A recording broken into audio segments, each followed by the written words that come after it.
Uçurumun sesini duyuyor musun? Bu uçurumdan kendini atan kadınların sesini duyuyor musun?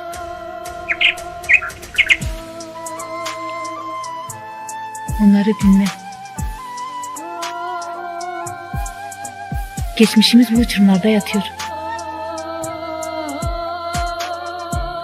Besteleri biliyorsun.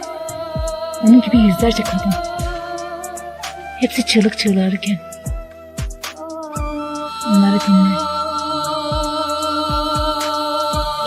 Yüreklerin derinliklerinde duyunsa. Yürürken. Kadının bilinmeyen tarihi de burada gizli. İsimleri hatırlanmayan, bilinmeyen nice kadın.